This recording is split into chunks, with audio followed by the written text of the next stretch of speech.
Hi, this is Sharon with Bobbin Lace Online. I want to take a few minutes to you and talk about your threads that we use. This right here is cotton, and it's a size 10. Many of the patterns that I have been teaching are using smaller weights of thread. But if you're using a larger weight, such as a size 10 in cotton, this line right here, this space, is about 5/8 of an inch.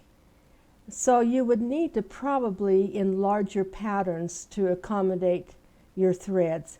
If I'm asking for 12 bobbins in a space that's only like 1/4 of an inch wide, you obviously cannot put 12 bobbins of your size 10 linen in.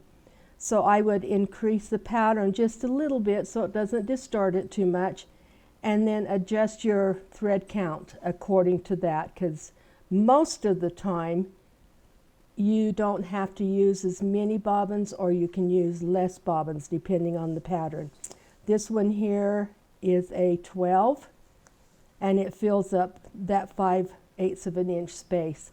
You can see that it's not super close together. We don't want each thread to be clustered on top of each other.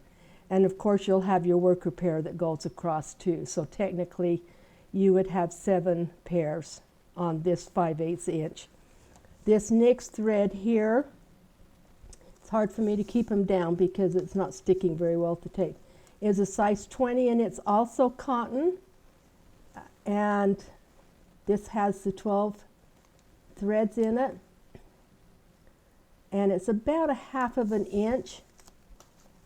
And with this one, it would actually be okay if you added another set of threads and put it up to like 14 or 7 pairs, and that would still be pretty good spacing for you, so it won't be too heavy.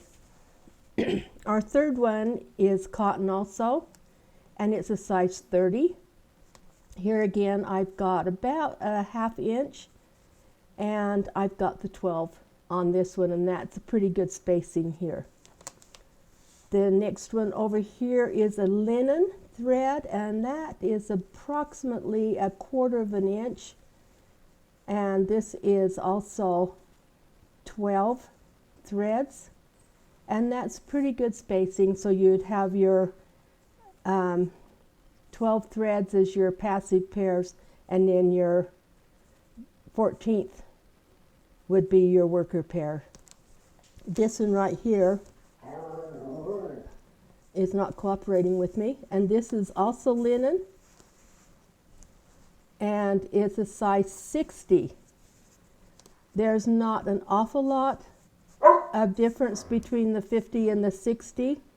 These lines are a little bit further apart than what this was, but I would bump this one up so that you're actually having 14 passive pairs and then your 1 worker pair.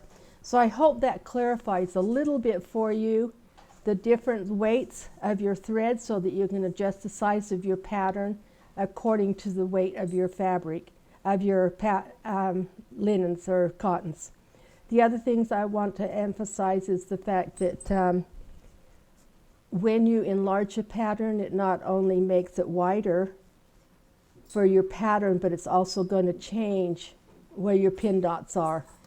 If you're using the heavy threads, more than likely you can pretty close keep the pin dots where they are, because those threads are heavier. If it's too far spaced, well, then you might need to put your pin dot and then maybe 3/4 of the way before the next pin dot, and then just past the next one.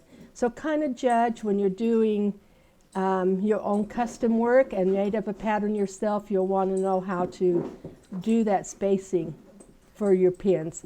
I'm going to set 2 pins in here. You can see they're about 1/8 of an inch apart, and I'm going to have the camera zoom in just a minute, and I'm placing 2 pins in, and you'll see that this is the spacing that is really good if you're going on just a straight line of doing linen, of doing your lace work. And you can see there's just barely a little space between them, but that's pretty good spacing for your work, so it will give you a nice clean pattern and not look too cluttered. Thank you, and I hope this helps you.